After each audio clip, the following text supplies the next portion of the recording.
She has arrived.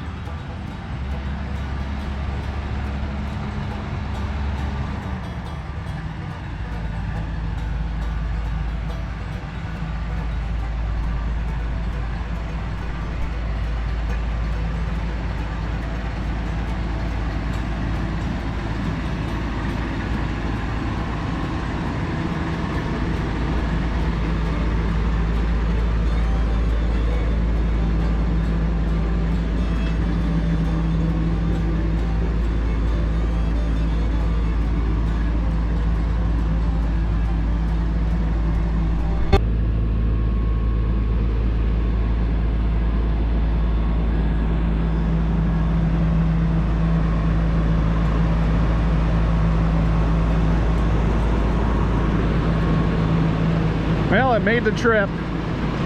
Took them about 4 hours.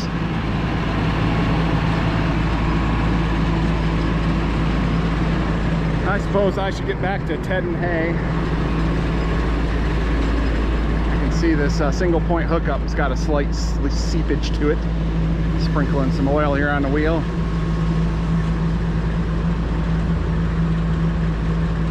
And this is a panel for the header. I'll show you that. Let's go put her in the barn. She doesn't have to sit outside anymore, except for when it's being used.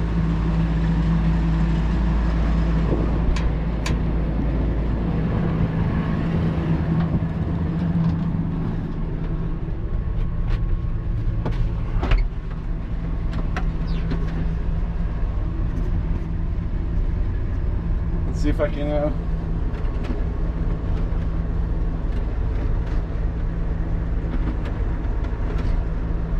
figure out how to run the girl. Wonder what the yellow light means.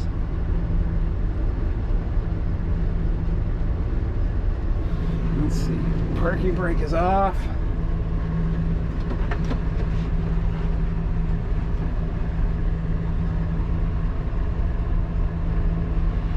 That must be neutral.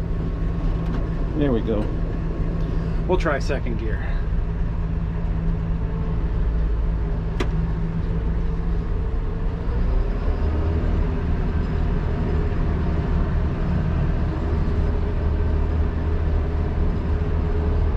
Caught a flasher. Yep, that's definitely broke.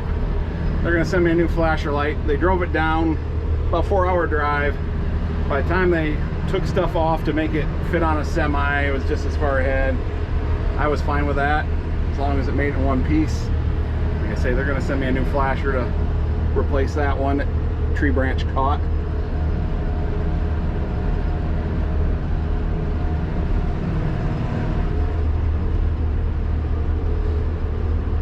Lots of stuff to figure out. I'm gonna have some book readings to do.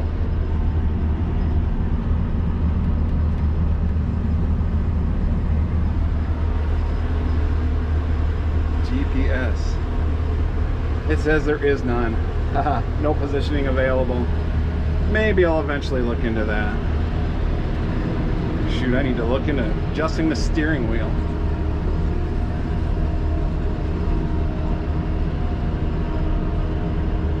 Maybe I should do a fly around with the drone.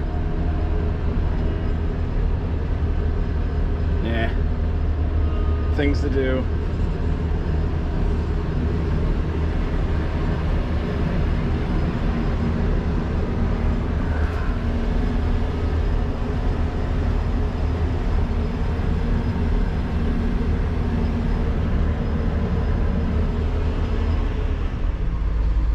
Let's see. No, I don't want that. I want...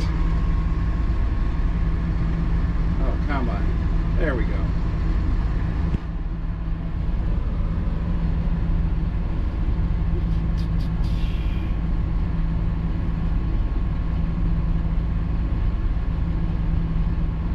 Yeah, lots of readings to do. There's the manual. Might as well just take that right in the house. Place for the phone.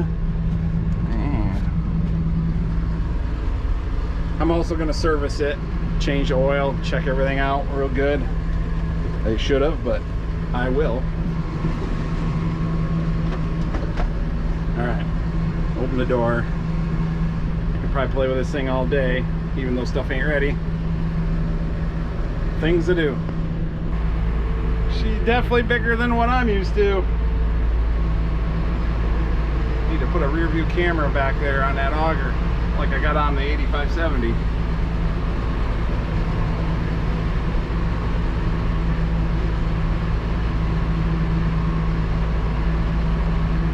Backing this out could be fun.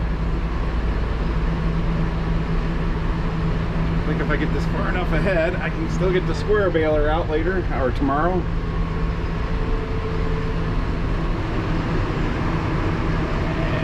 I probably want to leave the ladder down.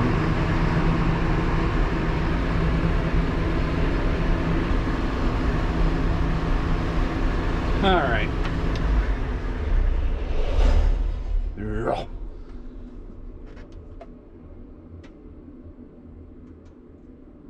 Okay, I can see the blinky light is still on.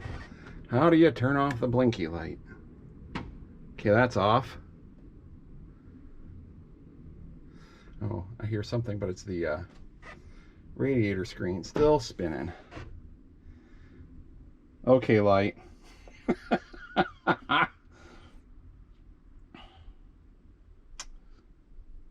What turns you off? Slow jazz. What turns you on?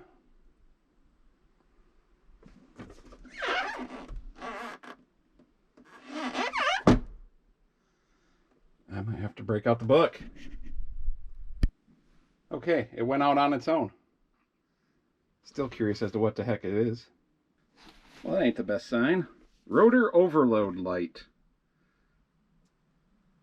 The 8570 has one too. It's a pressure sensor.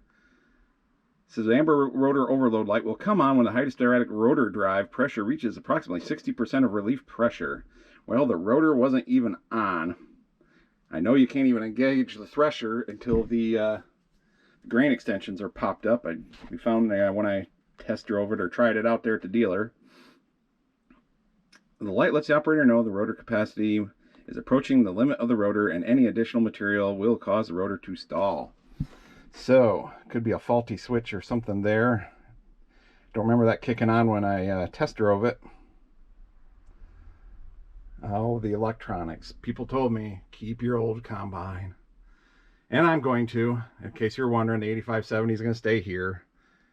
Basically use it as a backup machine, and I don't know. We'll see.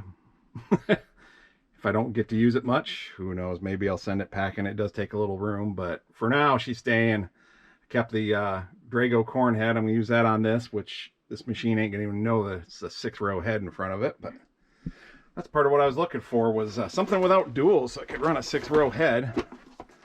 I don't really looking to change. I just want more bin capacity, something with fewer hours. The 8570, she ain't a spring chicken.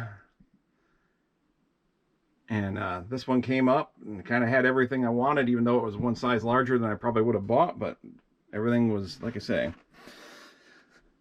deal. There was a good deal, in my opinion. I also bought, you can see, a Gleaner, Agco Gleaner 9325 Draper head. That is a 2020 model. The combine's a 2011. I almost bought an older head, but because that was kind of stretching the budget. But I also decided, you know, I'm trying to upgrade, get newer stuff, to keep things going. And at least with harvest, it is kind of important. So spent the extra money, got this used Draper head that doesn't have too many acres on it. And so there's going to be just a whole big old round of learning curve with so much electronics compared to what I'm used to. But part of the reason I went with this is deep down inside, it's a newer version of that machine. You look at the drives and stuff and you can see the commonality. I don't know if there's a lot of common parts. Things have been beefed up, so I don't know as if there's going to be any direct replacements, but you can definitely see that they started out as on the same drawing board. How about we put it that way? So yeah, let's I'm gonna turn that key back on. Oh, we can, yeah. Rotor overload light comes right on. Well, I will be looking into that. It can't be overloaded when the engine ain't even running. Maybe a wire's grounded out somewhere. The joys of electronics and used equipment. Like I say, it was all right when I test drove it. And it likes to stay on for a while, which is weird too. Maybe one of you viewers out there are familiar with this and can help me out in the comments. I better get back to making hay while the sun's shining. We got a nice couple of warm days, and I can mess around with this later. I think it's supposed to be a little cooler and damper next week. Do the oil change and look into that. Get her ready to roll. I think I'm still probably close to 2 weeks out on running any beans or corn.